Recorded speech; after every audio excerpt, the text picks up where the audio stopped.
Hello दोस्तों, welcome to my YouTube channel edu entertainment. मैं हूं आपका फ्रेंड प्रिंस। तो सबसे पहले मैं आपका बहुत बहुत धन्यवाद करना चाहता हूं आपके सपोर्ट और प्यार के लिए। तो दोस्तों, आज का जो ये वीडियो है वह है जीएसटी के ऊपर, जो कि बिल्कुल फ्री है। और ये जो कोर्स है वो बिगिनर्स लेवल के लिए होने वाला है। But after completing this course हम लॉन्च करेंगे एडवांस लेवल जीएसटी कोर्स। और हाँ, वो कोर्स भी बिल्कुल फ्री रहेगा मेरे सभी दोस्तों के लिए। बस आपका सपोर्ट और प्यार चाहिए, जैसा कि आपने पिछले कुछ दिनों में दिखाया है। हम इस कोर्स में जीएसटी के बारे में काफ़ी कुछ पढ़ने वाले हैं। मैंने बोला काफ़ी कुछ, सब कुछ क्यों नहीं बोला, क्योंकि जीएसटी बहुत वास्ट है। सारा पढ़ने बैठेंगे तो जीएसटी की बन जाएगी खिचड़ी, और खिचड़ी ज़्यादा दिन कोई नहीं खा सकता। तो इसलिए हम इसमें कवर करेंगे वो सारी चीज़ें जो इम्पॉर्टेंट हैं एंड मस्ट हैं फॉर लर्निंग जीएसटी, जैसे कि fundamentals of GST, calculation of GST, GST कितना लगेगा, कैसे लगेगा, कब लगेगा, कब पे करना है, कब पे नहीं करना है। और हम इस कोर्स में रिटर्न फाइलिंग का भी बेसिक कवर करेंगे। और हाँ, काफ़ी कुछ पढ़ने के बाद जो कुछ बच जाएगा वो हम करेंगे अपने एडवांस कोर्स में कवर। अब कहने का मतलब ये है कि इस कोर्स के कंप्लीट होने पर आपको अपनी जीएसटी स्किल्स पर अच्छा खासा कॉन्फिडेंस आ जाएगा। पूरे कोर्स की तो बात ही अलग है। ये जो वीडियो आप देख रहे हैं, इस वीडियो को देखने के बाद आपके माइंड में जीएसटी को लेकर एक ईज फैक्टर आ जाएगा कि जीएसटी तो बड़ा आसान है। And I am damn sure about this, क्योंकि हम इस कोर्स को बहुत सीक्वेंस वाइज पढ़ेंगे, इसलिए हमने एडवांस कोर्स बाद के लिए रखा है। अब जीएसटी हम क्यों पढ़ रहे हैं या इसकी क्या इम्पोर्टेंस है? वैसे तो हम सभी ये जानते हैं, जैसे कि इसके बिना अकाउंट्स फील्ड में जॉब लगना मुश्किल ही नहीं, नामुमकिन है। प्लस अगर कोई बिजनेस करना चाहता है या बिजनेस करता है तो उसको जीएसटी की बेसिक नॉलेज होना बहुत ज़रूरी है, नहीं तो पेनल्टी भर भर के हाल बुरा हो जाएगा। क्योंकि जीएसटी को लेकर गवर्नमेंट काफ़ी स्ट्रिक्ट है, और उसका रीज़न ये है कि जीएसटी से पहले बहुत सारे टैक्स थे, जैसे VAT, CST, service tax, excise, और उन सब की अपनी अपनी इंपॉर्टेंस थी। एंड नाउ इतने सारे टैक्सेस की इंपॉर्टेंस ख़त्म करके एक ही टैक्स में डाल दी, जो है जीएसटी। और अब गवर्नमेंट को भी एक ही टाइप का टैक्स कलेक्ट करना है टैक्स पेयर से, तो सारा फोकस अब जीएसटी पे ही है। कहने का मतलब गवर्नमेंट को रेवेन्यू इसी टैक्स से मिलेगा, और इसीलिए जीएसटी के rules day by day strict होते जा रहे हैं। And accordingly interest and penalty वगैरह भी बढ़ती जा रही है। बट जीएसटी के आने से एक बहुत बड़ा फ़ायदा भी हो गया है। अब वो फ़ायदा क्या है? पहले मतलब हमें इतने सारे टैक्सेस को पढ़ना और सीखना पड़ता था। सभी टैक्सेस के अलग अलग रूल्स एंड रेगुलेशंस थे, सभी के अपने अपने कंप्लायंसेस थे, सबकी अलग अलग रिपोर्टिंग थी, सबकी अलग अलग ऑथराइज्ड गवर्नमेंट बॉडीज़ थी। हर स्टेट का एक अपना टैक्स था, जैसे कि वैट के केस में स्टेट वाइज अलग अलग रूल्स एंड रेगुलेशंस थे और अलग अलग रेट्स थे, और भी काफ़ी कुछ था। मतलब चीज़ें बहुत कॉम्प्लिकेटेड थी। अब सबके लिए सिंगल टैक्स हो गया है, जीएसटी। अब बस एक ही टैक्स सीखना है और उसी के रूल्स एंड रेगुलेशंस पढ़ने हैं, और स्टेट वाइज का कोई चक्कर ही नहीं है। पूरे इंडिया में you can apply the same GST rules and regulations. इसके अलावा स्कोप ऑफ वर्क भी काफ़ी बढ़ गया है। मीन्स आप इंडिया में किसी भी स्टेट का काम एज एन एम्प्लॉय कर सकते हैं, या फिर एज अ जीएसटी कंसल्टेंट कर सकते हैं, क्योंकि अब अलग अलग टैक्सेस में एक्सपर्टीज़ की ज़रूरत नहीं है। बस एक जीएसटी पढ़ो, जीएसटी सीखो, जीएसटी के एक्सपर्ट बनो, एंड पूरे इंडिया में अप्लाई करो। अब हम जब जीएसटी पढ़ना चालू करेंगे तो बहुत इजी तरीके से पढ़ेंगे, ताकि पढ़ने में मज़ा आए एंड हम कंफर्टेबल फील करें। क्योंकि हमें ये इंश्योर करना है कि जीएसटी बर्डन या बोरिंग ना लगने लगे। हम इतने इजी स्टाइल से पढ़ेंगे ताकि हर कोई जीएसटी को समझ सके, चाहे वो किसी भी फील्ड से बिलोंग करता हो, commerce, arts, science, whatever. So guys, without wasting the precious time, let's begin our course. GST, जैसा कि इसकी फुल फॉर्म से ही पता चलता है, गुड्स एंड सर्विसेज टैक्स. मतलब ऐसा टैक्स जो गुड्स पे लगता है एंड सर्विसेज पे भी लगता है, क्योंकि पुराने टैक्स हटने के बाद ये कॉमन टैक्स है. पहले सर्विसेज के केस में सर्विस टैक्स लगता था, और गुड्स के केस में क्या था, अगर कोई मैन्युफैक्चरर है तो उस पर वैट और एक्साइज लगता था, और अगर कोई ट्रेडर था उस पर वैट लगता था. लेकिन 1 जुलाई 2017 से सब पर सेम टैक्स लगता है, चाहे कोई गुड्स मैन्युफैक्चर करता है या गुड्स की ट्रेडिंग करता है या सर्विसेज में डील करता है. अब ये क्या लिखा है इसको भी पढ़ लेते हैं. GST is a tax which is levied on the supply of both goods and services. Levied means charged, जिसे कहते हैं लगता है, टैक्स लगता है. इसमें एक बड़ा इंपॉर्टेंट पॉइंट है, यहां लिखा है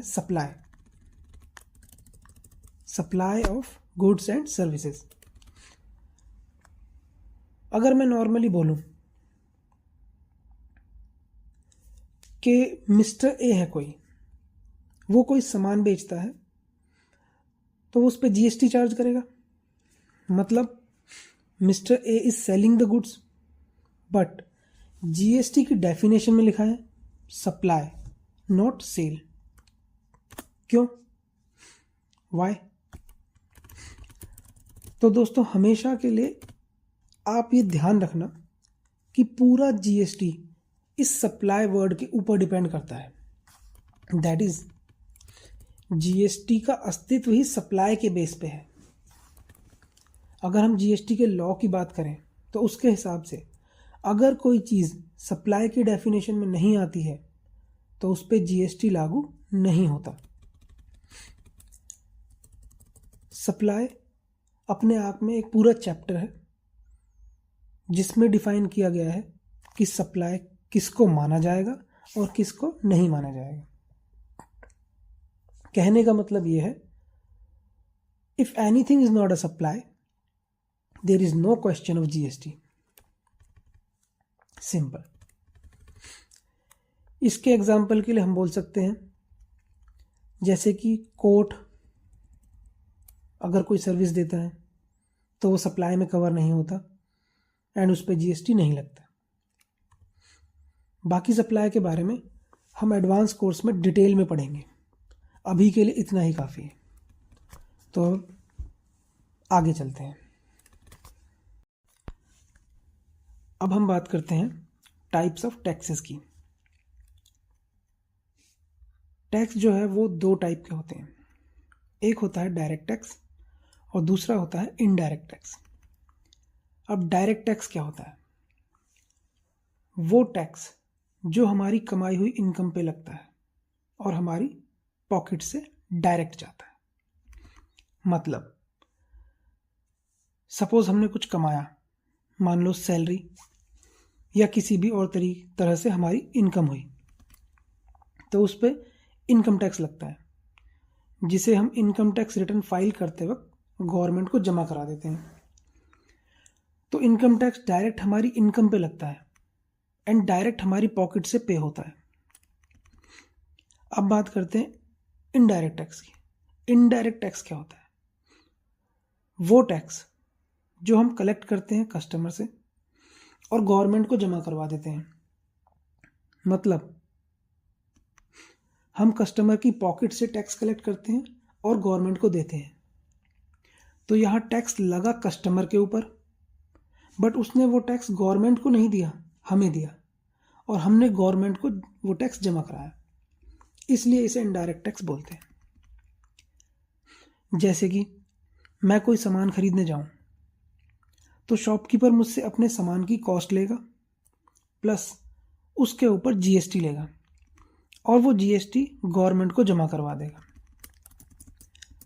तो इससे हमें क्लियर होता है कि GST is an indirect tax. I think यहां तक सब क्लियर है। तो अब आगे चलते हैं। Taxes after introduction of GST, मतलब जीएसटी आने के बाद टैक्सेस का क्या सीन है, और हम कह सकते हैं टैक्स जीएसटी आने के बाद कौन कौन से टैक्स लगते हैं। कुछ टैक्सेस हैं जो रिप्लेस हो गए हैं, जैसे कि VAT, CST, service tax, excise, luxury tax, इन सब की जगह ले ली है जीएसटी ने। अब इन सब को हमें पढ़ने की कोई ज़रूरत नहीं है, हमें सिर्फ जीएसटी पे फोकस करना है। हालांकि एक्साइज अभी भी है कुछ स्पेसिफिक आइटम्स के ऊपर, जैसे कि पेट्रोल, डीजल एटसेट्रा, इन पे एक्साइज ड्यूटी लगती है। ये जीएसटी के दायरे से बाहर है फिलहाल। कुछ टैक्सेस ऐसे हैं जो अभी भी एज इट इज चल रहे हैं, जैसे कि कस्टम ड्यूटी, इनकम टैक्स, जो सैलरी पे जैसे टीडीएस वगैरह लगता है। अब हम बात करते हैं कि जीएसटी कितने प्रकार का होता है। एक होता है सीजीएसटी, नेक्स्ट है SGST, then UTGST and the last one IGST. पहले इनकी फुल फॉर्म देखते हैं।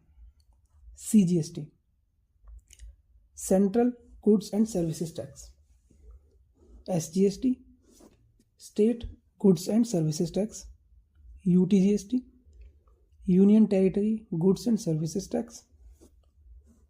And the last one IGST, integrated goods and services tax. अब हम बात करते हैं सीजीएसटी की, central goods and services tax. Central नाम से एक आइडिया मिलता है कि ये सेंटर से बिलोंग करता है, ठीक है। दूसरा है state goods and services tax. State मतलब स्टेट से बिलोंग करता है। नेक्स्ट है union territory goods and services tax. Union territory मतलब यूनियन टेरिटरी से बिलोंग करता है। अब यूनियन टेरिटरी क्या होता है? वो प्लेस या एरिया जिसे स्टेट का दर्जा नहीं मिला।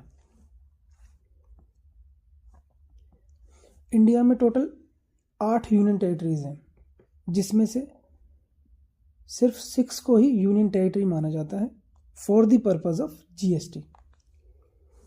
अब वो जो 8 यूनियन टेरिटरीज हैं वो हैं Andaman and Nicobar islands, Chandigarh, Dadra and Nagar Haveli and Daman and Diu, Delhi, Jammu and Kashmir, Ladakh, Lakshadweep and Puducherry.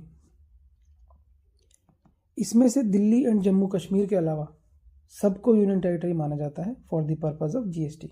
मतलब दिल्ली एंड जम्मू एंड कश्मीर को वैसे है तो ये यूनियन टेरिटरी, बट जीएसटी में इन्हें स्टेट ही माना जाता है।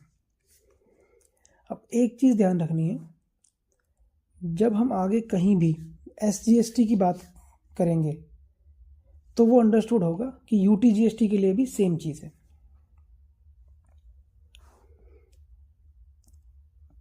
तो लास्ट है हमारा IGST, integrated goods and services tax, और ये बिलोंग करता है सेंट्रल गवर्नमेंट से। अब इसका क्रक्स ये है, जब हम with in the state supply करेंगे तो 2 टैक्स लगेंगे, सीजीएसटी एंड एसजीएसटी, जिसमें सीजीएसटी वाला पार्ट सेंट्रल गवर्नमेंट को मिलेगा एंड एसजीएसटी वाला पार्ट स्टेट गवर्नमेंट को मिलेगा।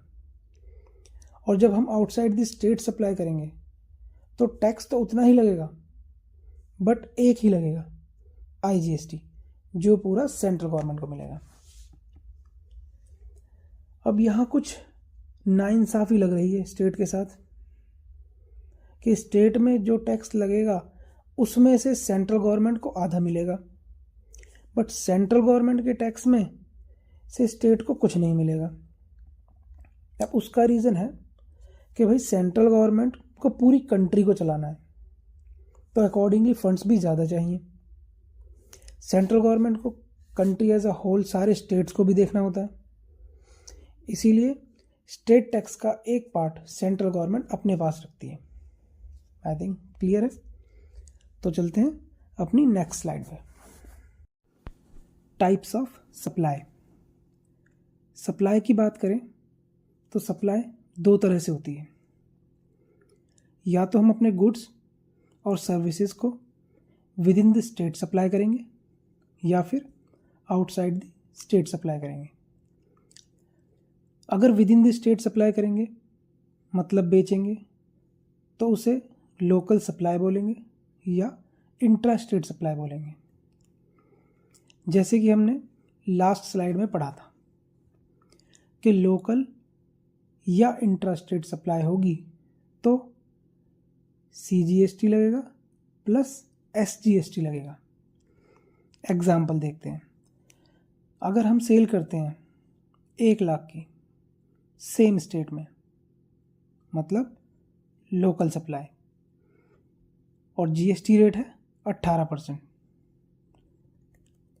अब ये लोकल सप्लाई है या फिर इसे इंट्रा स्टेट सप्लाई बोलेंगे, तो इस पे लगेगा क्या, CGST 9% plus SGST 9%।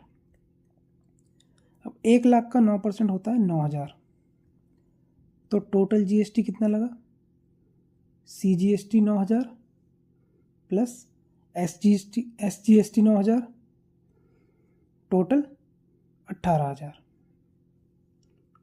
Clear.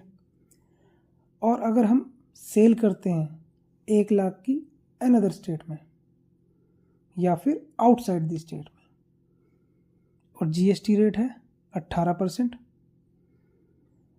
Another state या आउटसाइड स्टेट मतलब इंटर स्टेट सप्लाई, तो इस पे लगेगा IGST 18%। अब 1 लाख का 18% होता है 18,000। GST दोनों केस में सेम लगेगा कस्टमर के ऊपर, only distribution to government change हो जाएगा। कहने का मतलब कितना टैक्स किस गवर्नमेंट को मिलेगा। क्लियर। अब आगे देखते हैं। सो गाइज, अब हम CGST, SGST एंड IGST में डिफरेंस देख लेते हैं क्या क्या है। सबसे पहले CGST चार्ज होता है लोकल या फिर इंट्रा स्टेट सप्लाई के ऊपर। SGST भी चार्ज होता है लोकल या फिर इंट्रा स्टेट सप्लाई के ऊपर। और हमने एक पॉइंट पीछे पढ़ा था कि जब भी हम SGST की बात करेंगे तो UTGST की एप्लीकेबिलिटी बिल्कुल SGST की तरह होगी अगर सप्लाई स्टेट की ना होकर यूनियन टेरिटरी की हो। क्लियर है।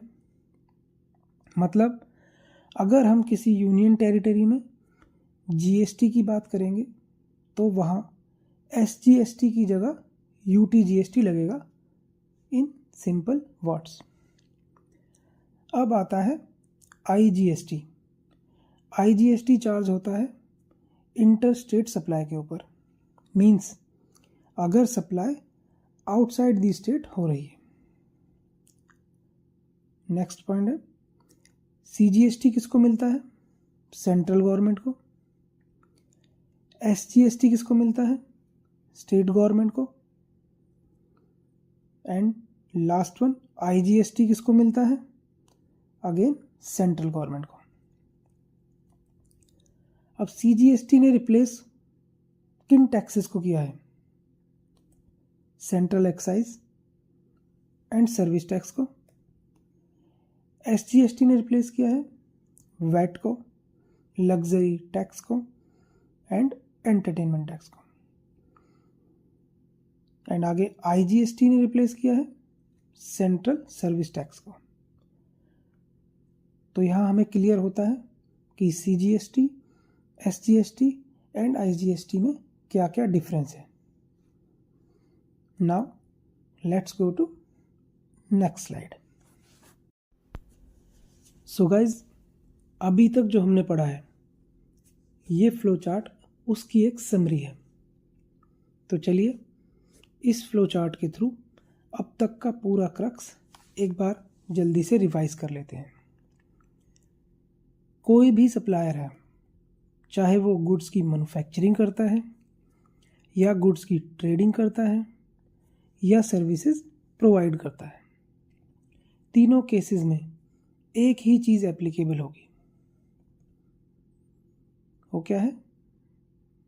अगर वो with in the state supply करता है तो CGST प्लस SGST लगेगा, एंड अगर वो आउटसाइड द स्टेट सप्लाई करता है तो IGST लगेगा। बस इतनी सी बात। तो अब हमें ये क्लियर हो चुका है कि CGST, SGST एंड IGST कब कब लगता है।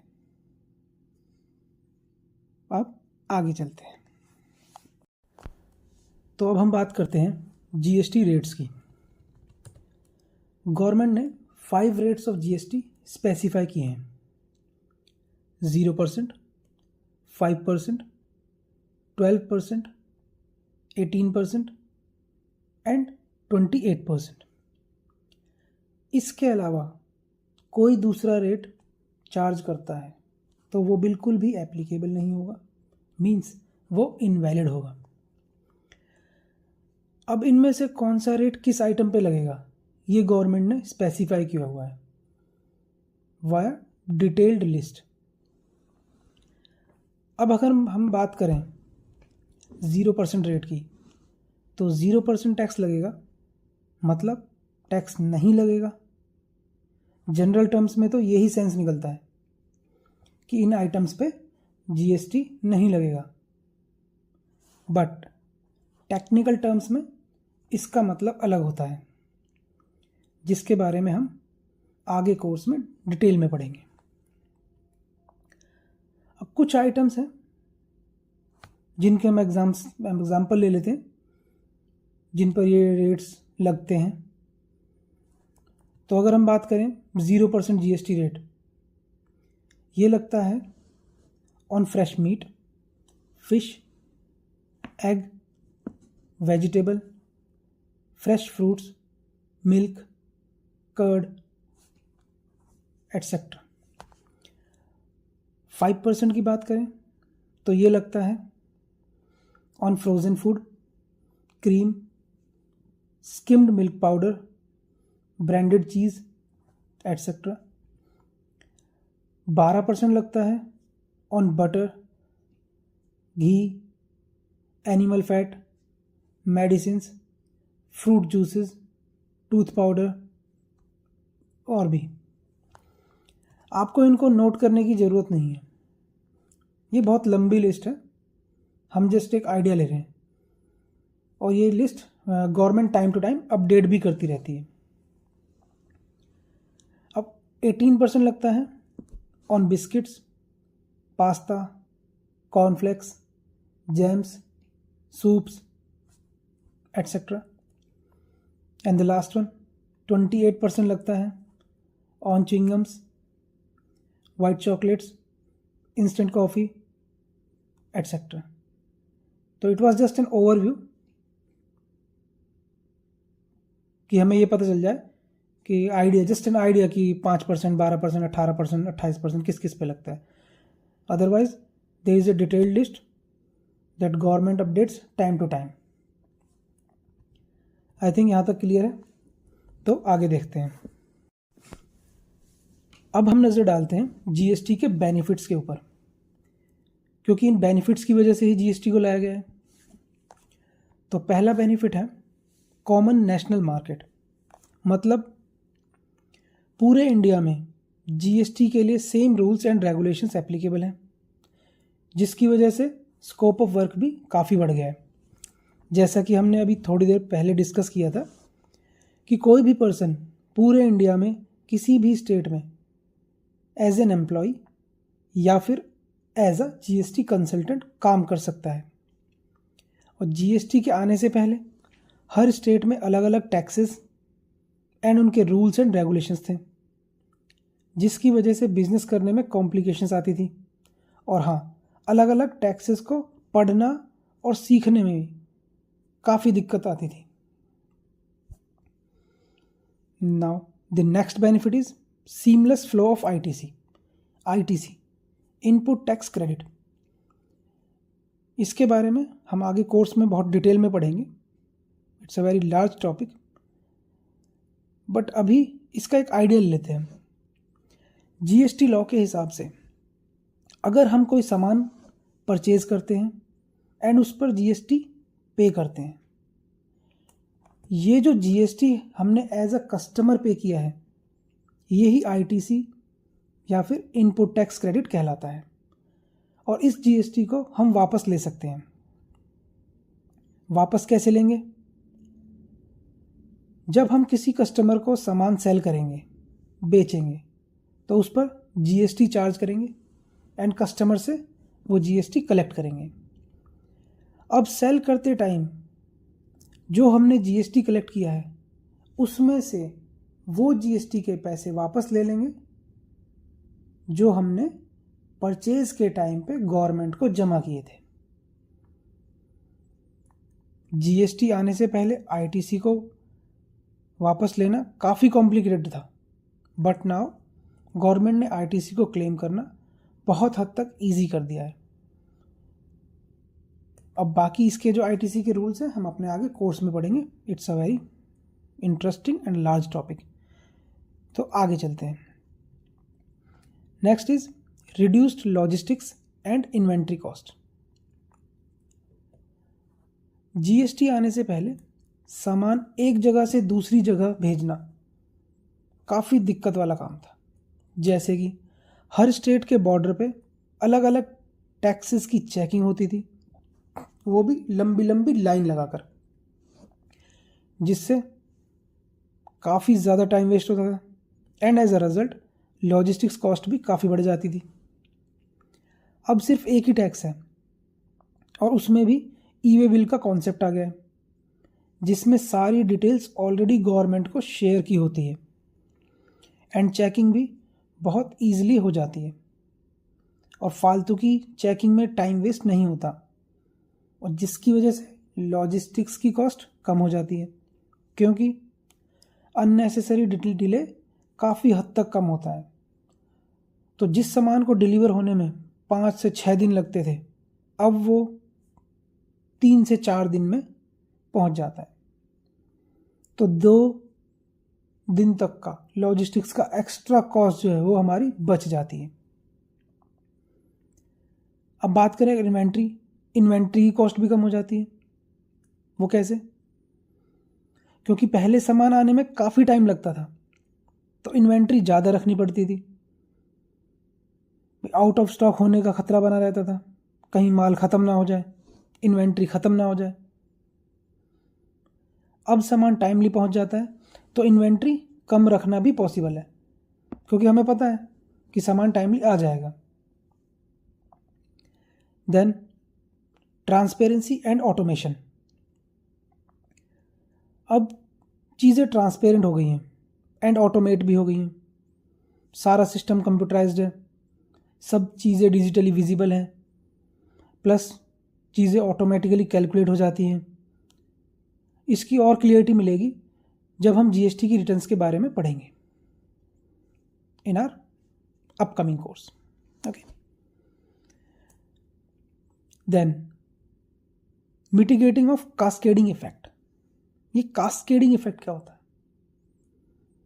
मीन्स टैक्स के ऊपर टैक्स। ये जीएसटी के आने से पहले होता था। जैसे कि अगर हम बात करें, गुड्स मैन्युफैक्चरिंग करने पे एक्साइज ड्यूटी लगती थी, then manufacturing cost plus excise duty का जो टोटल होता था उसके ऊपर वैट लगता था। तो क्या हुआ? एक्साइज के ऊपर भी वैट लगा, मतलब टैक्स के ऊपर टैक्स। अब ये चीज़ ख़त्म हो चुकी है। अब there is only one tax, that is GST. Next is parity in manufacturing and service sector. Parity means equality, कि मैन्युफैक्चरिंग और सर्विस सेक्टर दोनों को इक्वली ट्रीट किया जाता है। जैसे हमने पढ़ा कि जीएसटी आने के बाद manufacturing sector and service sector दोनों में ही जीएसटी का ट्रीटमेंट सेम तरह से होता है। पहले अलग अलग रूल्स थे। जैसे एक बार हम अपने चार्ट पर वापस चलते हैं।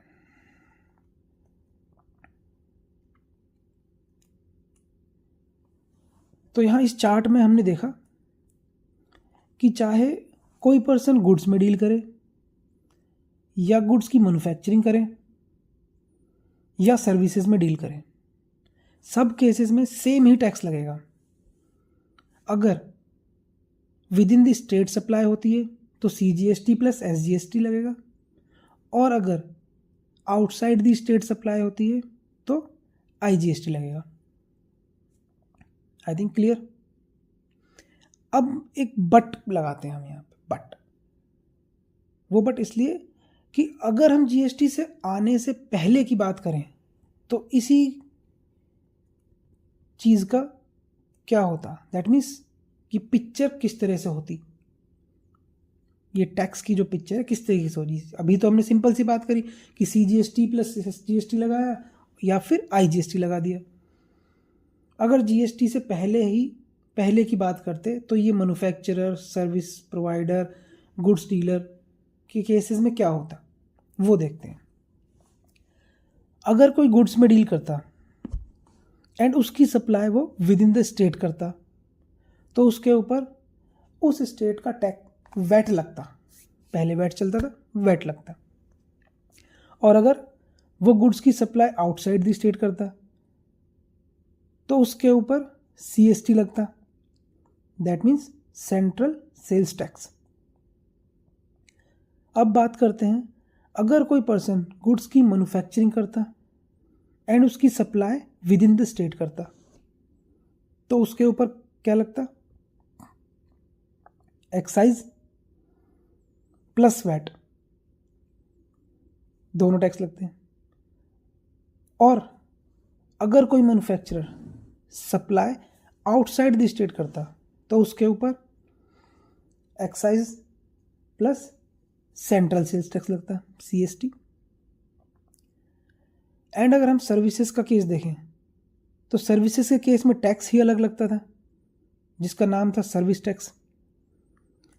सर्विस चाहे लोकल होती means with in the state होती या इंटर स्टेट होती मीन्स आउटसाइड द स्टेट, दोनों ही केस में सर्विस टैक्स लगता। तो हमें यहाँ से क्लियर होता है कि जीएसटी आने से ये सारी कॉम्प्लिकेशंस ओवर हो चुकी हैं। And now the last benefit, वो क्या है, reduction in multiplicity of taxes and broadening of tax base. मतलब मल्टीपल टैक्सेस ख़त्म हो चुके हैं, अब बस जीएसटी है, उसी की एप्लीकेबिलिटी देखनी है। मल्टीपल टैक्सेस में एक्सपर्ट बनना मुश्किल था, बहुत सारे टैक्सेस को पढ़ना मुश्किल था, समझना मुश्किल था, इतने सारे रूल्स एंड रेगुलेशंस थे, उसमें इंसान उलझ के रह जाता था। बट अब एक ही टैक्स है, जीएसटी, और इसमें एक्सपर्टीज़ करना इजी है क्योंकि एक ही टैक्स के सारे रूल्स एंड रेगुलेशंस पढ़ना आसान है। तो ये थे बेनिफिट्स जो कि जीएसटी के आने से हमें मिले हैं। आई थिंक यहाँ तक क्लियर है। अब चलते हैं नेक्स्ट टॉपिक पे जो होने वाला है बहुत interesting and extremely important for our GST course. So guys, पहले एक बार देखते हैं अभी तक हम क्या क्या पढ़ चुके हैं। सबसे पहले जीएसटी क्या होता है ये हम पढ़ चुके हैं।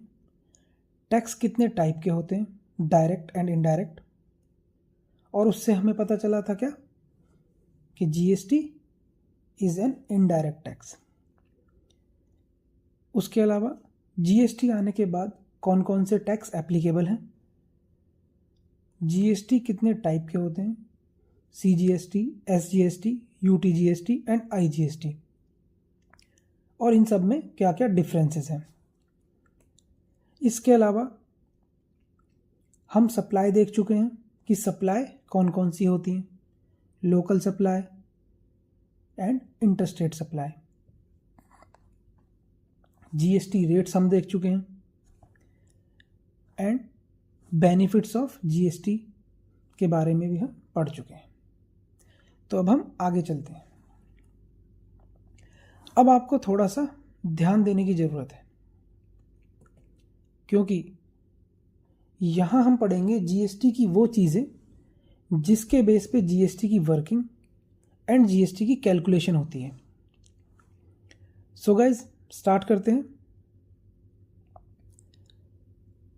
एक होता है आउटपुट GST और एक होता है इनपुट GST। आउटपुट GST क्या होता है? GST ऑन आउटवर्ड सप्लाई, मतलब सिंपल भाषा में GST ऑन सेल्स। इसको और समझते हैं पहले। सपोज हम कोई सेल करते हैं तो कस्टमर से क्या चार्ज करते हैं? ऑब्वियस है, सेल वैल्यू प्लस उसके ऊपर GST। यहां हमने GST कलेक्ट किया है कस्टमर से, बट सेल हमारी क्या है? सप्लाई। हमने कहा GST हमने कलेक्ट किया है यहां पे, दैट मीन्स GST हमारे पास आया है, बट सेल क्या है हमारी? सप्लाई। कौन सी सप्लाई? Outward supply. क्यों? क्योंकि गुड्स मूविंग आउटवर्ड। कहने का मतलब जब हम सेल करते हैं तो गुड्स हमारे पास से कस्टमर के पास चला जाता है, तो आउटवर्ड जाते हुए गुड्स पर जो GST लगेगा वो आउटपुट GST कहलाएगा। अगर हम नॉर्मली देखें तो हमें लगता है कि आउटपुट GST कहने का मतलब GST जा रहा है, but it is not like that. It is on supply basis. Supply outward हो रही है, दैट मीन्स सेल हो रही है, सामान हमारे पास से जा रहा है, तो उसके ऊपर जो GST लगेगा वो आउटपुट GST कहलाएगा। अब बात करते हैं इनपुट GST की। इनपुट GST मतलब GST ऑन इनवर्ड सप्लाई, या बोल सकते हैं GST ऑन परचेजेस। अब अगर हमें कोई बोले, मतलब अगर हम अब बात करें कि हम कोई परचेज करते हैं सपोज, तो हमें सेलर को क्या देना होता है?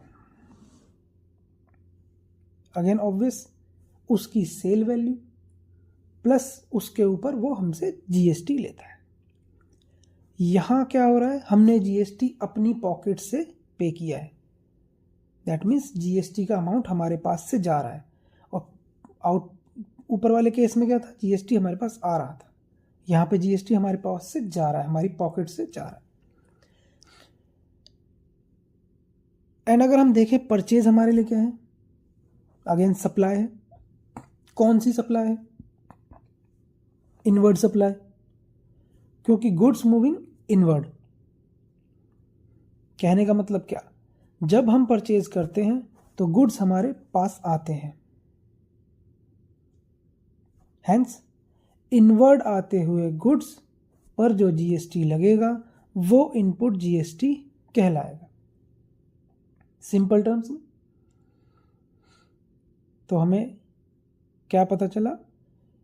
आउटपुट GST, इनपुट GST, उनके नाम से तो हमें लगता है कि आउटपुट GST मतलब GST जा रहा है, इनपुट GST आ रहा है, but no, it is not like this. It is based on supply. अगर सप्लाई बाहर जा रही है, आउटवर्ड है, मूवमेंट गुड्स की बाहर है, जिसे हम सेल कहते हैं, तो वो होगा, उसके ऊपर जो GST होगा वो आउटपुट GST होगा। सामान अगर अंदर आ रहा है, सर्विसेज हम ले रहे हैं, पर कोई भी किसी भी तरीके की सप्लाई हमारे पास आ रही है, उसके ऊपर जो जीएसटी होगा वो क्या कहलाएगा? Input GST. तो ये सप्लाई के बेस पे जीएसटी का नाम होगा आउटपुट या input, not on the basis कि जीएसटी हमारी पॉकेट से जा रहा है या हमारे पास आ रहा है। आई थिंक क्लियर है यहाँ तक। और ये पढ़ने के बाद, ये इसे समझने के बाद अब हमें पता है कि कौन सा जीएसटी आउटपुट है और कौन सा जीएसटी इनपुट है। I think all clear. अगर इस पार्ट में कोई भी डाउट है तो आगे जाने से पहले इस पार्ट को रिवाइंड करके फिर से समझ लेना, क्योंकि ये पार्ट क्लियर नहीं हुआ तो आगे समझने में भी इशू आएगा। तो इसको एक बार देखना पड़े, 2 बार देखना पड़े, 3 बार देखना पड़े, वीडियो को वापस रिवर्स करके देखना पड़े, बैक करके देखना पड़े, पॉज करके देखना पड़े, देखें, बट इस पार्ट को समझने से पहले आगे ना बढ़े। सो गाइज, नेक्स्ट स्लाइड पे चलते हैं।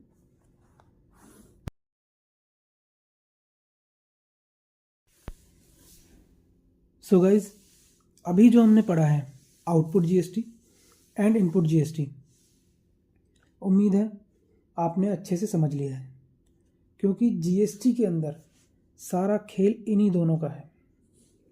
इसीलिए इनको अच्छे से समझना बहुत ज़रूरी है। तो हम आगे चलते हैं। सो गाइज, सपोज करो मिस्टर ए है कोई, उसने ड्यूरिंग द मंथ कुछ सेल की एंड कुछ परचेज भी की। अब at the end of the month उसे कितना अमाउंट जीएसटी के रूप में गवर्नमेंट को पे करना है, वो कैसे पता चलेगा? तो जीएसटी कितना पे करना है, ये सिंपल सा फॉर्मूला हमें बताएगा, जो है output GST less input GST. The remaining amount will be the GST payable, जिसे हम गवर्नमेंट को पे करेंगे। कैसे पे करेंगे? वाया जीएसटी चालान, जिसके बारे में हम आगे पढ़ेंगे। अब इसका एग्जाम्पल देखते हैं। जो अभी हमने जीएसटी आउटपुट जीएसटी इनपुट पढ़ा है ना, अब आपको देखना यहाँ पे क्लियर होगी ये चीज़ कि सब कुछ उसी से चल रहा है, कैलकुलेशन सारी उन्हीं के आसपास घूम रही हैं। स्टार्ट करते हैं। एग्जाम्पल 1। तो यहाँ पे हमें दिए गई है सेल 1 लाख की एंड परचेज 60,000। जीएसटी रेट है 18%। ये एग्जाम्पल लोकल सेल का है, इसलिए सीजीएसटी 9% एंड एसजीएसटी 9% लगेगा। दोनों का टोटल 18% बनता है, जो हमने अभी ऊपर बात की कि जीएसटी रेट 18% है। अब सेल के ऊपर जीएसटी जो लगेगा वो क्या कहलाएगा? Output GST. हमने अभी पीछे पढ़ा जीएसटी ऑन आउटवर्ड सप्लाई। सो 1 लाख का 9% होता है 9,000। तो सीजीएसटी 9% हुआ 9,000 एंड एसजीएसटी 9% भी हुआ 9,000, और टोटल आउटपुट जीएसटी बना 9,000 प्लस 9,000 18,000। यहाँ तक क्लियर है? मैं आराम आराम से बता रहा हूँ ताकि आपको बिल्कुल क्लियर हो जाए। ये एग्जाम्पल से ही आपको सारी चीज़ें समझ में आ जाएंगी, तो इसको ध्यान से समझना। अब परचेज के ऊपर बात करें कि जीएसटी जो लगेगा वो क्या कहलाएगा? इनपुट जीएसटी, ये भी हमने पिछली स्लाइड में पढ़ा। जीएसटी ऑन इनवर्ड सप्लाई जिसे कहा हमने। तो अब 60,000 का 9% होता है 5400। लोकल सप्लाई है तो CGST 9% हुआ 5400 एंड SGST 9% भी हुआ 5400 और टोटल इनपुट GST बना कितना 5400 प्लस 5400 10,800 10,800। हमें यहाँ चाहिए क्या कि हमें कितना GST गवर्नमेंट को पे करना है, यही निकालना है ना हमें। तो GST पेबल टू गवर्नमेंट कितना हुआ, तो हमारा फॉर्मूला क्या था, output GST minus input GST। सो यहाँ पे हमारा टोटल आउटपुट GST हमने ऊपर कैलकुलेट किया जो है 18,000 एंड टोटल इनपुट भी हमने ऊपर कैलकुलेट किया जो है 10,800। तो 18,000 माइनस 10,800 ये आता है 7,200 7200। सो 7,200 रुपीज़ का GST हमने गवर्नमेंट को डिपॉजिट करवाना है। अब हमने एक चीज़ पढ़ी थी जब हम GST के बेनिफिट्स पढ़ रहे थे, क्या पढ़ा था, सीमलेस फ्लो ऑफ ITC। ये जो इनपुट GST हमने अभी देखा ये ही है ITC, इनपुट टैक्स क्रेडिट। चलो थोड़ा सा ITC भी समझ लेते हैं। एक बड़ा इंपॉर्टेंट पॉइंट है जो ध्यान रखने वाला और ध्यान रखना भी है कि GST का जो बर्डन होता है वो अल्टीमेट कस्टमर के ऊपर होता है। कहने का मतलब क्या कि फाइनल कंज्यूमर के ऊपर बर्डन होता है GST का। जो पर्सन गुड्स या सर्विस को कंज्यूम करेगा उसके ऊपर GST का बर्डन होगा। अब बर्डन मतलब कि एक्चुअल में GST का पैसा किसकी पॉकेट से पे होगा। Got it. अब इसको थोड़ा सा और समझते हैं। सपोज मैंने कोई गुड्स खरीदा आगे बेचने के लिए। जब मैंने खरीदा तो मैंने उसके ऊपर GST दिया। जैसे करंट एग्जांपल में अभी 10,800 रुपये एज अ GST मैंने पे किए। मतलब मेरी पॉकेट से 10,800 रुपये चले गए। ध्यान से समझते रहना चीज़ों को। हमने क्या किया, मैंने कोई गुड्स खरीदा। क्यों खरीदा? आगे बेचने के लिए, कंज्यूम करने के लिए नहीं। That means I am dealing in the goods, I am a trader. जब मैंने खरीदा तो मैंने उसके ऊपर GST दिया। और अभी जो एग्जांपल था हमारा उसमें मैंने कितना GST दिया था, 10,800 परचेज के टाइम पे, जो कि मैंने अपनी पॉकेट से पे किया। अब मैंने वो गुड्स सेल किए। मैं ट्रेडर हूँ तो मैं आगे सेल करूँगा, तो उसके ऊपर मैं कस्टमर से GST चार्ज करूँगा।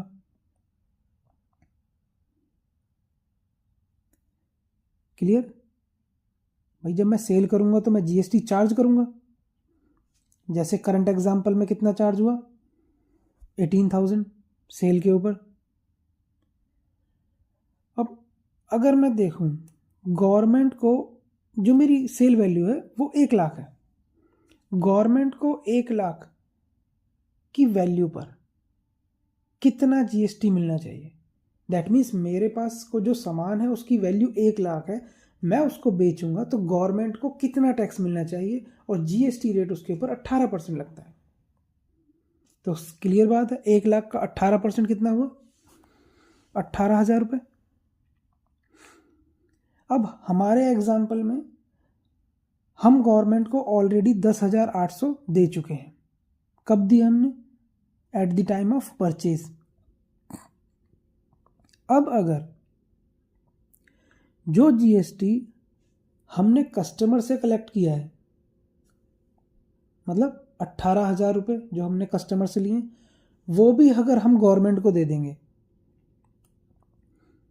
तो गवर्नमेंट के पास कितना जीएसटी पहुंचेगा?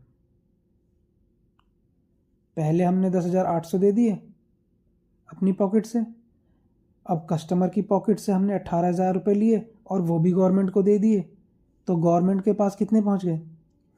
18,000 प्लस 10,800 मतलब 28,800। ये तो गड़बड़ हो गई।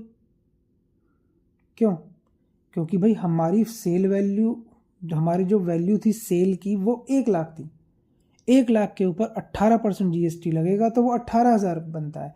दैट मीन्स गवर्नमेंट के पास टैक्स जाना चाहिए था 18,000, लेकिन यहाँ पे हमने कितना दे दिया? 28,800।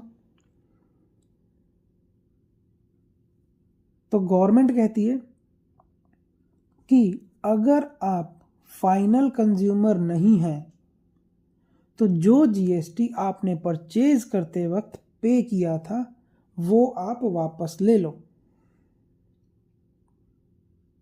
समझे? गवर्नमेंट क्या कह रही है? अगर आप फाइनल कंज्यूमर नहीं हो तो जो जीएसटी आपने परचेज करते वक्त पे किया था वो आप वापस ले लो। वापस कैसे लेंगे वो भी देखते हैं।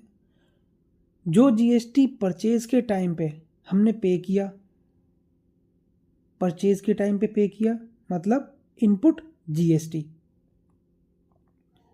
उसे आउटपुट जीएसटी में से लेस कर दो। आउटपुट जीएसटी जो हमने कस्टमर से कलेक्ट किया, उसमें से इनपुट जीएसटी को माइनस कर दो, क्योंकि जो इनपुट जीएसटी वाला अमाउंट था वो ऑलरेडी गवर्नमेंट के पास आ चुका है।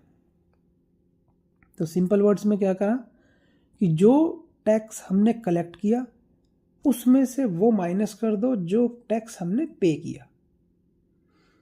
इसीलिए हमने गवर्नमेंट को देने बनते हैं कितने?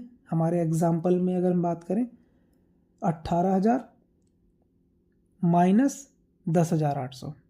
18,000 हमारा आउटपुट जीएसटी था, 10,800 हमारा इनपुट जीएसटी था जो कि हम ऑलरेडी गवर्नमेंट को दे चुके थे। तो अब बाकी बचा हुआ कितना देना बनता है? Output GST minus input GST, 18,000 minus 10,800 जो आता है 7,200 रुपीज़। तो अब जब हम गवर्नमेंट को 7,200 रुपीज़ पे कर देंगे तो गवर्नमेंट के पास कितना जीएसटी पहुंचा?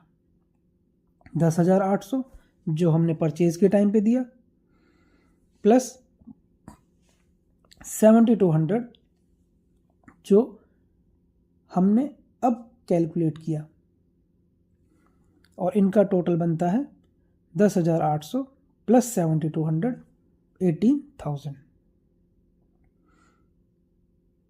आई थिंक क्लियर है। आगे देखते हैं। अभी हमने ऊपर कहा कि जीएसटी का बर्डन फाइनल कंज्यूमर के ऊपर होता है जो गुड्स या सर्विस को कंज्यूम करता है। तो हमारे एग्जाम्पल में कस्टमर से हमने कितना लिया? 18,000, और 18,000 ही गवर्नमेंट के पास पहुंचा। ट्रेडर के ऊपर कोई जीएसटी का बर्डन आया क्या? नहीं आया। देखो हमारे एग्जाम्पल में हमने एज अ ट्रेडर परचेज करते वक्त 10,800 गवर्नमेंट को दिए और कस्टमर से कलेक्ट किए 18,000 रुपये। इस 18,000 में से हमने 7200 रुपये गवर्नमेंट को दे दिए, तो बचे हुए इस 18,000 में से 7200 गवर्नमेंट को देने के बाद 10,800 बचे हुए कहाँ गए? वो वापस हमारे पास हमारी पॉकेट में आ गए। तो मतलब हमने पहले परचेज के टाइम पे 10,800 अपनी पॉकेट से दिए, परचेज के टाइम पे हमने पहले 10,800 रुपये अपनी पॉकेट से दिए, जो सेल के टाइम पे हमारी पॉकेट में वापस आ गए जब हमने कस्टमर से 18,000 रुपये लिए। I think clear? सो ये बात हमें क्लियर होती है कि ट्रेडर के ऊपर, या फिर हम अगर ट्रेडर ना बोल के इस बात को बोलें कि सप्लायर के ऊपर जीएसटी का बर्डन नहीं होता, सारा बर्डन कस्टमर के ऊपर होता है। अब इस एग्जाम्पल में हमने पूरा जीएसटी का निचोड़ देख लिया। कहने का मतलब क्या है? कहने का मतलब यह है कि जीएसटी की कंप्लीट वर्किंग हमने देख ली है यहाँ पे। अब इसमें बस conditions, circumstances, situations, rules, regulations वो ऐड होते जाएंगे, बाकी जीएसटी की वर्किंग ऐसे ही चलेगी। तो इसको अच्छे से समझ लेना। इसीलिए मैंने बार बार कह रहा हूं इस बात को कि इसको अच्छे से समझ लेना, क्योंकि ये पूरी वर्किंग यही है, बस इसमें अब कंडीशंस ऐड होंगी। आई थिंक क्लियर है। अब अगर आपको इसमें कोई डाउट लगे तो इसे रिवाइंड करके, मैंने पहले भी बोला, इसको पॉज करके वीडियो को, इसको बैक करके दोबारा देख के आपको ये पार्ट समझना ही समझना है, तभी आगे पढ़ने का फायदा होगा और चीजें भी इजीली समझ में आएंगी। तो हम वापस आते हैं अपनी प्रीवियस स्लाइड पे। यहां देखते हैं जीएसटी पेबल क्या होता है। मतलब हमने गवर्नमेंट को जीएसटी कब पे करना होता है?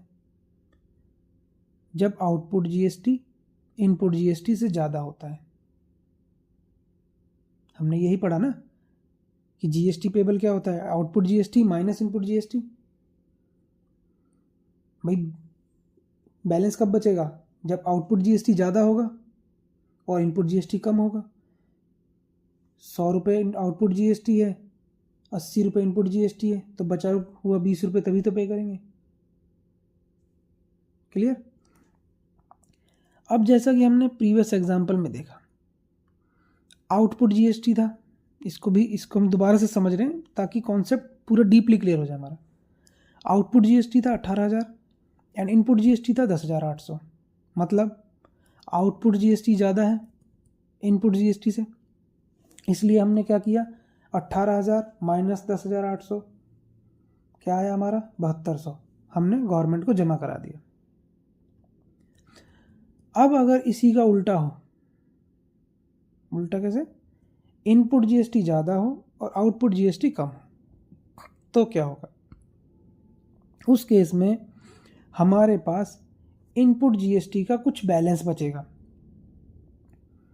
आउटपुट जीएसटी को लेस करने के बाद हमारे पास कुछ बैलेंस बचेगा और उस बैलेंस को बोला जाएगा जीएसटी क्रेडिट बैलेंस। अब ये जो जीएसटी क्रेडिट बैलेंस आएगा वो हमारे लिए एसेट बनेगा, जिसे हम नेक्स्ट पीरियड या नेक्स्ट मंथ की आउटपुट जीएसटी से एडजस्ट कर पाएंगे। अगर हम शॉर्ट में देखें तो इसे हम ऐसे भी बोल सकते हैं कि output GST minus input GST अगर पॉजिटिव है तो वो जीएसटी पेबल है, and output GST minus input GST अगर नेगेटिव है तो वो जीएसटी क्रेडिट बैलेंस है। इसका भी हम एग्जाम्पल देख लेते हैं, तब हमें और ज़्यादा क्लियरिटी होगी। तो सेकंड एग्जाम्पल देखते हैं। यहाँ पे सेल है 60,000 एंड परचेज है 80,000। तो यहाँ परचेज वैल्यू ज़्यादा है सेल वैल्यू से एंड जीएसटी रेट अगेन 18% है। ये केस भी लोकल सप्लाई का ही है, तो CGST 9% एंड SGST 9% लगेगा। अब सेल के ऊपर कौन सा जीएसटी होगा? Output GST, GST on outward supply, अभी थोड़ी देर पहले हमने पढ़ा था। तो 60,000 पे आउटपुट जीएसटी बनेगा CGST 9%, 5,400 and SGST 9% again 5,400 and total output GST बना 5,400 प्लस 5,400 10,800 एंड परचेज। अब परचेज के ऊपर कौन सा जीएसटी होता है? Input GST, GST on inward supply, ये भी हमने अभी थोड़ी देर पहले पढ़ा। तो 80,000 पे इनपुट जीएसटी बनेगा CGST 9%, 7,200 एंड SGST 9% भी होगा 7,200 और टोटल इनपुट जीएसटी बनेगा 7,200 प्लस 7,200 14,400।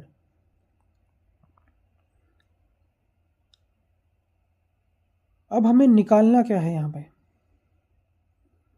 GST payable. तो हम क्या करेंगे? अगेन अपना फॉर्मूला लगाएंगे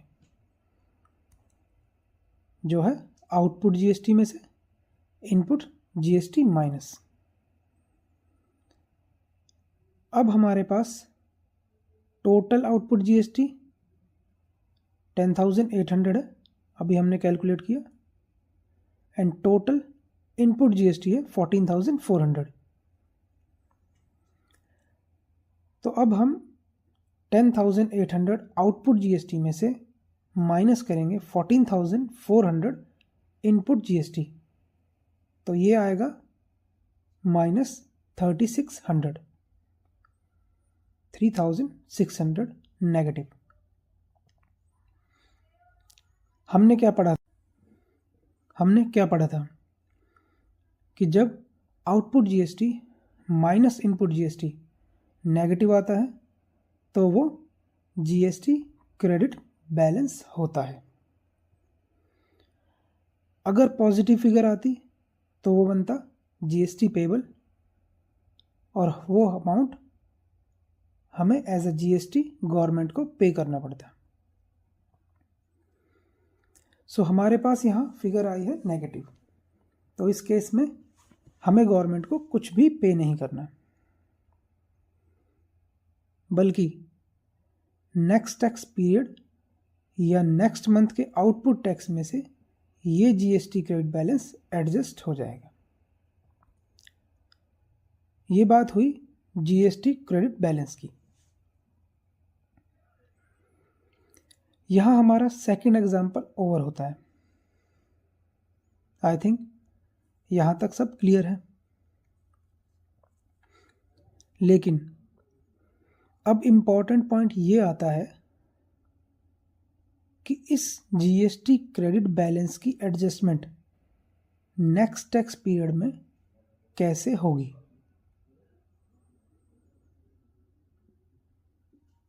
हमने बात करी कि GST credit balance next tax period में एडजस्ट हो जाता है, लेकिन वो एडजस्टमेंट होती कैसे वो अब हम देखेंगे और इसको भी हम एग्जाम्पल से समझते हैं सो दैट कहानी पूरी क्लियर हो जाए।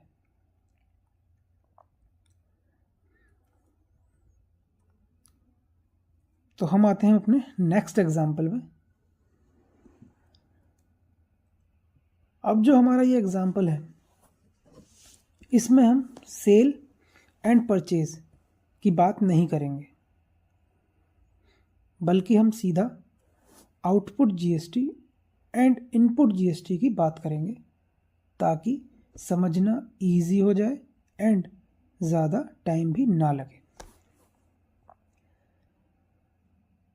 क्योंकि अब तक हमने जो कुछ पढ़ा है और समझा है उसके बाद मुझे नहीं लगता कि आगे एग्जाम्पल में मुझे बार बार ये बताने की ज़रूरत होगी कि आउटपुट जीएसटी क्या है या इनपुट जीएसटी क्या है।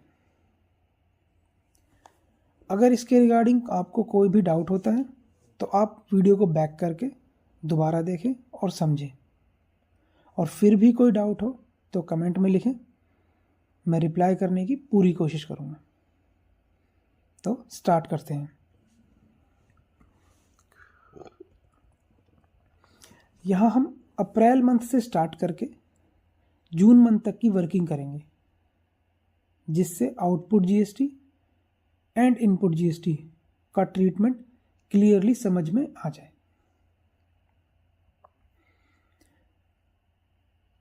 ये जो वर्ड है ना, क्लियरली समझ में आ जाए, इस वर्ड पे ही मेरा प्रेशर है कि क्लियरली चीज़ें समझ में आनी चाहिए। इसीलिए मैं आपको स्लो एंड क्लियरली एक एक चीज़ बता रहा हूँ। ये 3 एग्जाम्पल्स हैं, इन्हीं 3 एग्जाम्पल्स में सारी वर्किंग का निचोड़ क्लियर हो जाएगा आपके सामने, बस आप सही से समझते चलें। तो अब अप्रैल मंथ में देखते हैं। आउटपुट जीएसटी है 100, इनपुट जीएसटी है 70, तो यहाँ पे आउटपुट जीएसटी ज़्यादा है इनपुट जीएसटी से। तो फॉर्मूले के हिसाब से output GST minus input GST आएगा जीएसटी पेबल। सो 100 माइनस 70 हमारा जीएसटी पेबल आया है 30 रुपीज़ का, और ये हम गवर्नमेंट को जमा करवा देंगे वाया जीएसटी चालान। अब मई मंथ में आते हैं। यहाँ आउटपुट जीएसटी है 130 एंड इनपुट जीएसटी है 150। तो इनपुट जीएसटी ज़्यादा है आउटपुट जीएसटी से। अगेन फॉर्मूला के हिसाब से output GST minus input GST क्या आएगा, GST credit balance.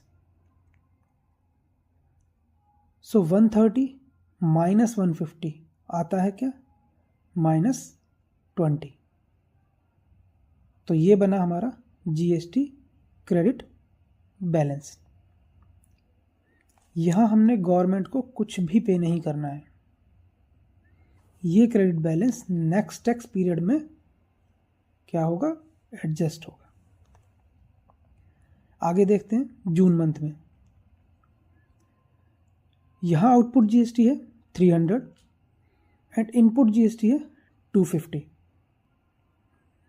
Again output GST ज़्यादा है इनपुट जीएसटी से, तो फॉर्मूले के हिसाब से output GST minus input GST आएगा जीएसटी पेबल। लेकिन हमारे पास ओपनिंग जीएसटी क्रेडिट बैलेंस पड़ा हुआ है मई मंथ का 20 रुपीज़, जिसे हम इस मंथ यूटिलाइज कर सकते हैं। तो टोटल इनपुट जीएसटी कितना हो गया हमारे पास, 250 करंट मंथ का, जून मंथ का, प्लस 20 मई मंथ का जीएसटी क्रेडिट बैलेंस। तो टोटल इनपुट जीएसटी हुआ हमारे पास 270 रुपीज़। सो अब हमारे पास total GST in the month of June है 300 एंड टोटल इनपुट जीएसटी है 270। सो अब जीएसटी पेबल आएगा हमारा output GST 300 minus input GST 270, ये आता है +30। मीन्स जून मंथ में हमें गवर्नमेंट को 30 रुपीज़ का जीएसटी पे करना होगा। आई थिंक सारी चीज़ें क्लियर है। थोड़ा सा आगे और समझते हैं फॉर बेटर अंडरस्टैंडिंग। अगर मई मंथ का जीएसटी क्रेडिट बैलेंस यूटिलाइज नहीं होता या हमारे पास अवेलेबल ही नहीं होता तो जीएसटी पेबल कितना बनता? जाहिर सी बात है 300 माइनस 250 जो आता 50 रुपीज़। लेकिन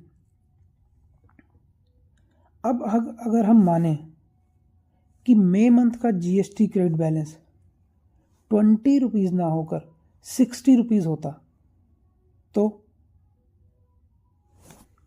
उस केस में टोटल जीएसटी आउटपुट होता 300, टोटल इनपुट जीएसटी होता 250 जून मंथ का प्लस 60 रुपीज़ मई मंथ का GST credit balance totalling to 310 rupees. अब यहाँ पे इनपुट जीएसटी ज़्यादा हो जाता आउटपुट जीएसटी से, तो अगेन यहाँ पर जीएसटी क्रेडिट बैलेंस आता और वो नेक्स्ट मंथ में एडजस्ट करने के लिए कैरी फॉरवर्ड हो जाता। तो दोस्तों ये थी जीएसटी की कैलकुलेशन की पूरी वर्किंग।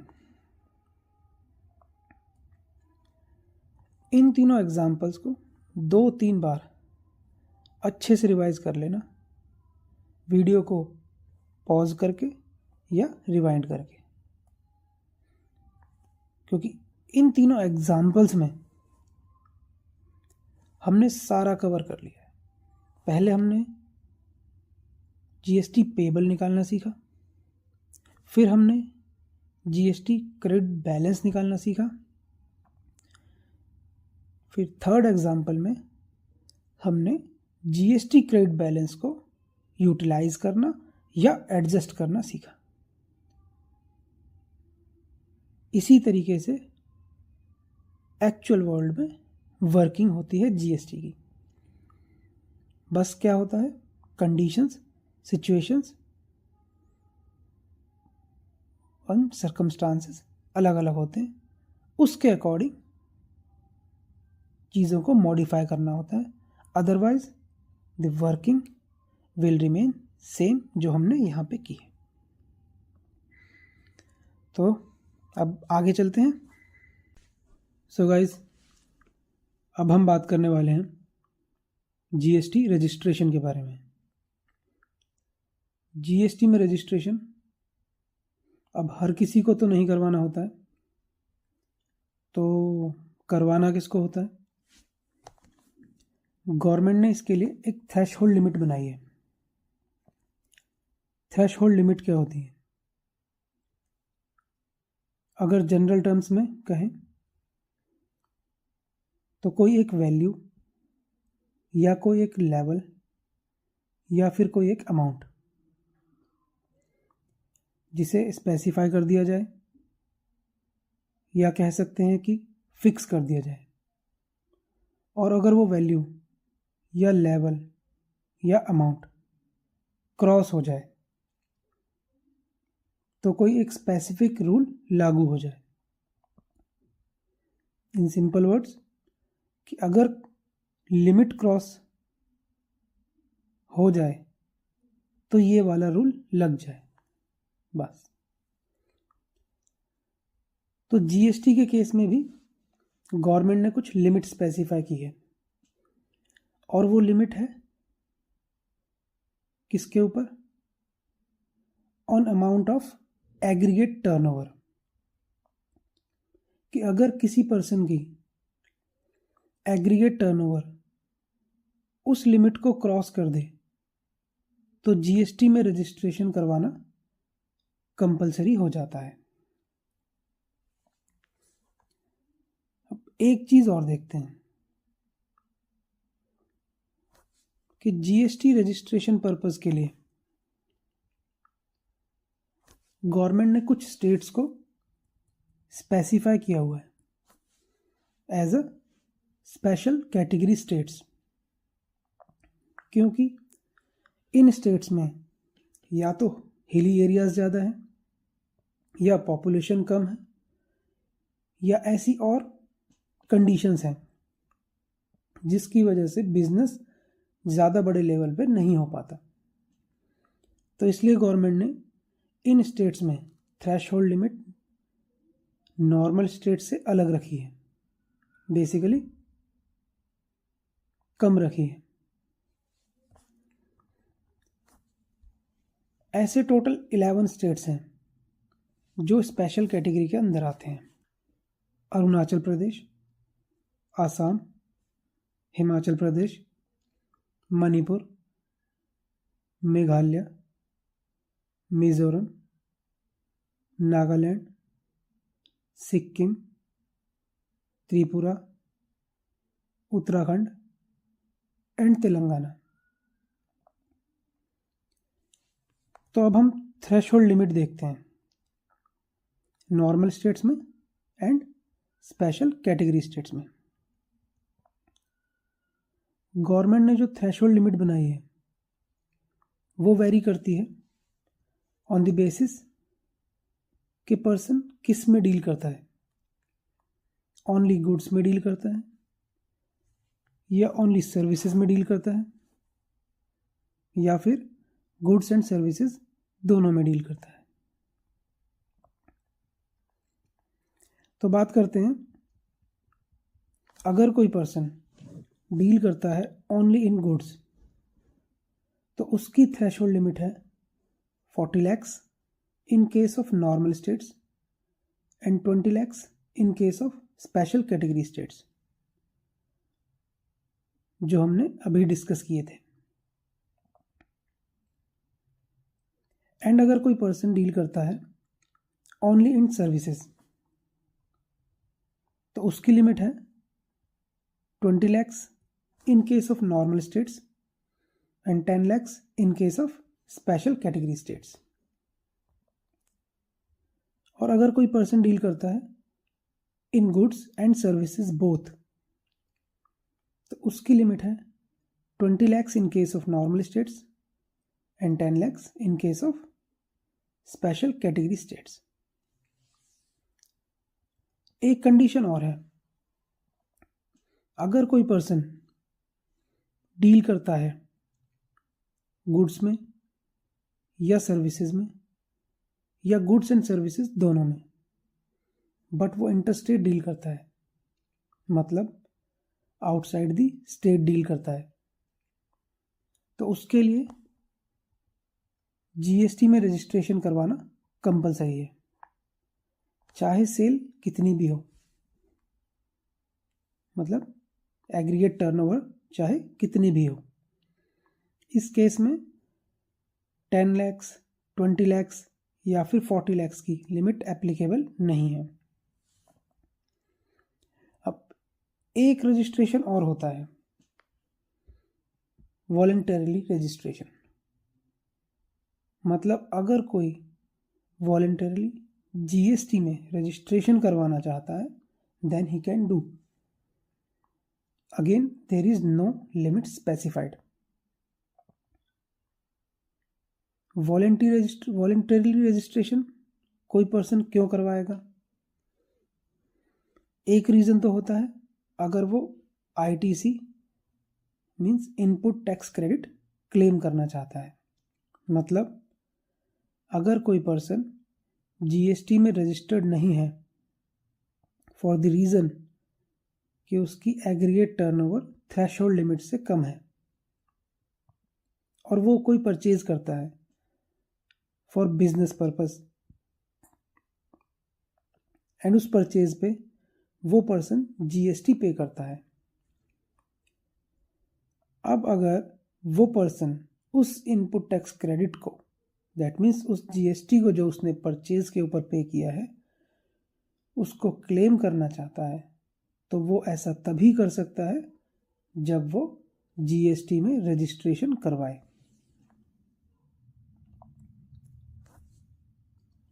कुछ केसेस में ये भी है कि काफ़ी कंपनीज अनरजिस्टर्ड यूनिट्स के साथ बिजनेस नहीं करती, तो उस केस में भी वॉलंटरली रजिस्ट्रेशन करवाया जाता है। कहने का मतलब है कि अगर किसी पर्सन के ऊपर जीएसटी में रजिस्ट्रेशन करवाने की कोई ऑब्लिगेशन नहीं है, दैट इज जीएसटी लॉ के हिसाब से उसे रजिस्ट्रेशन करवाने की कोई ज़रूरत नहीं है, बट फिर भी वो रजिस्ट्रेशन करवाना चाहता है तो वो करवा सकता है। एग्रीगेट टर्नओवर क्या होता है, इसे हम आगे कोर्स में डिटेल में पढ़ेंगे। तो अब हम बात करते हैं जीएसटी के बारे में। जीएसटी क्या होता है? जब कोई पर्सन जीएसटी में रजिस्ट्रेशन करवाता है तो जीएसटी डिपार्टमेंट उस पर्सन को एक जीएसटी रजिस्ट्रेशन नंबर अलॉट करता है, जिसे जीएसटीआईएन बोलते हैं, goods and services tax identification number, जिसका यूज़ रजिस्टर्ड पर्सन को आइडेंटिफाई करने के लिए किया जाता है, प्लस उसका रिकॉर्ड ट्रैक करने के लिए किया जाता है। अब जीएसटीआईएन का कंपोजिशन समझते हैं, मतलब इस नंबर की फॉर्मुलेशन को समझते हैं। जीएसटीआईएन नंबर 15 डिजिट्स का होता है, जो स्टार्ट होता है स्टेट कोड से। स्टेट कोड क्या है? इंडिया में हर स्टेट को जीएसटी के अंडर एक कोड अलॉट किया गया है, जैसे कि 06 हरियाणा का कोड है, 07 दिल्ली का कोड है, 10 बिहार का कोड है। ऐसे सभी स्टेट्स को एक एक कोड असाइन किया गया है। अब जीएसटीआईएन नंबर की स्टार्टिंग में जो कोड होता है उसे देखकर पता चल जाता है कि रजिस्ट्रेशन कौन से स्टेट का है। जीएसटीआईएन में स्टेट कोड के बाद होता है पैन नंबर। अब वो पैन नंबर किसी पर्सन या कंपनी या किसी फर्म का भी हो सकता है। जीएसटीआईएन नंबर जो है वो अलॉट होता है on the basis of pan number. अब अगर हम पैन की बात करें तो पैन नंबर हर पर्सन का सिर्फ एक ही होता है, जो ऑल ओवर इंडिया वैलिड होता है। लेकिन जीएसटीआईएन नंबर किसी पर्सन के पास डिफरेंट हो सकते हैं, मतलब एक स्टेट में अलग एंड दूसरे स्टेट में अलग। बट उस जीएसटीआईएन के अंदर जो पैन नंबर होगा वो उस पर्सन के सभी जीएसटीआईएन में सेम होगा। जैसे कि हमारे एग्जाम्पल में जो जीएसटीआईएन है, इसमें स्टार्टिंग में स्टेट कोड है 07, मतलब ये दिल्ली का रजिस्ट्रेशन नंबर है। जिस पर्सन का ये जीएसटीआईएन है, अगर इसका हरियाणा में भी बिजनेस है तो इसके पास एक और जीएसटीआईएन नंबर होगा, जिसका स्टेट कोड हो जाएगा 06। बट उसके बाद कोड के बाद जो पैन नंबर है वो सेम ही रहेगा। आई थिंक क्लियर है। आगे देखते हैं।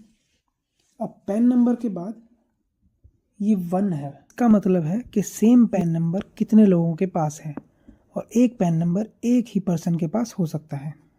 और उसके बाद आता है Z। अब ये जो Z है ये by default her GSTN number में होता है। देन लास्ट में एक रैंडम नंबर होता है। ये नंबर गवर्नमेंट का जो सॉफ्टवेयर है वो अलॉट करता है for the purpose of identification of the registered person. So दोस्तों, आज का ये वीडियो यहीं ओवर होता है। उम्मीद है आपको वीडियो अच्छा लगा होगा। और हाँ, अगर आपको ये PPT चाहिए तो प्लीज़ कमेंट में बताएं। मैं नेक्स्ट वीडियो के डिस्क्रिप्शन में इस PPT को डाल दूँगा। नेक्स्ट वीडियो अपलोड होने तक आप इस वीडियो के कंटेंट को अच्छे से समझ लें, ताकि आगे आने वाली वीडियोस को समझना और आसान हो जाए। दोस्तों, अगर आपको ये वीडियो पसंद आई है तो प्लीज़ वीडियो को लाइक करें, कमेंट करके बताएं और चैनल को सब्सक्राइब करें और अपने दोस्तों के साथ शेयर करें, ताकि सभी को इस फ्री कोर्स का फ़ायदा उठाने का मौका मिले। और हाँ, बेल आइकन को प्रेस करना ना भूलें, ताकि नेक्स्ट वीडियो की नोटिफिकेशन आपके पास टाइमली पहुँचे। So guys, thank you for watching this video. Goodbye. Take care.